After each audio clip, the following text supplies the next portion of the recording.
Assalamualaikum warahmatullahi wabarakatuh. Bismillahirrahmanirrahim. Qala al-muallifu rahimahullahu ta'ala wa nafa'ana bi ulumihi fid dharaini amin ya Allah ya rabbal alamin.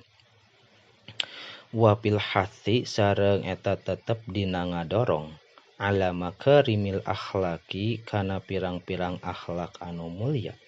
Warodat sumping naon al hadisu pirang-pirang hadis. Innallaha happal islama bimakarimil akhlaki.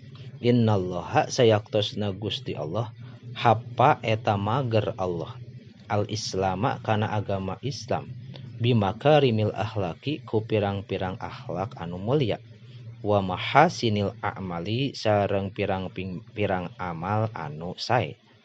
Qad aflaha nyata bagja saha manjalma ukhliso anu dibersihkeun naon qalbuhu hatena ieu iman lil imani kana iman wajuila sareng dijadikeun naon qalbuhu hatena ieu iman saliman kanu anu salamet walisanuhu sareng lisana ieu iman sodikon kana anu bener wa nafsuhu sareng nafsuna iman mutmainnatan kana anu tenang wa khaliqatuhu sareng akhlakna iman mustaqimatan kana anu lempeng.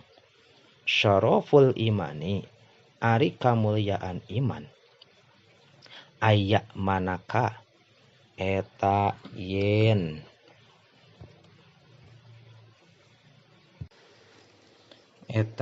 percaya ka anjeun saha annasu manusa. Wa syaraful islami sareng ari kamuliaan Islam aya selama eta yen salamet saha annasu manusa min lisanika tina lisan anjeun wayadika sareng leungeun anjeun. La yadkhulu henteu asup al jannata ka surga saha sayyiul malakati anu goreng watekna. Al khuluqul hasanu ari akhlak anu sae yuzibu eta ngancurkeun ieu khuluqul hasan al khotoya kana kasalahan.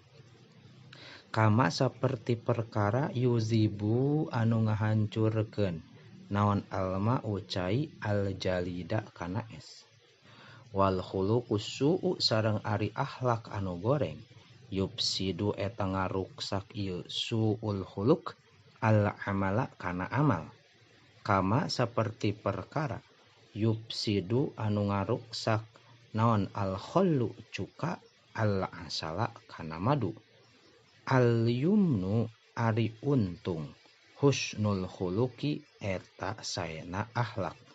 Wasu'ul khuluqi sareng ari gorengna alak su'mun eta sial.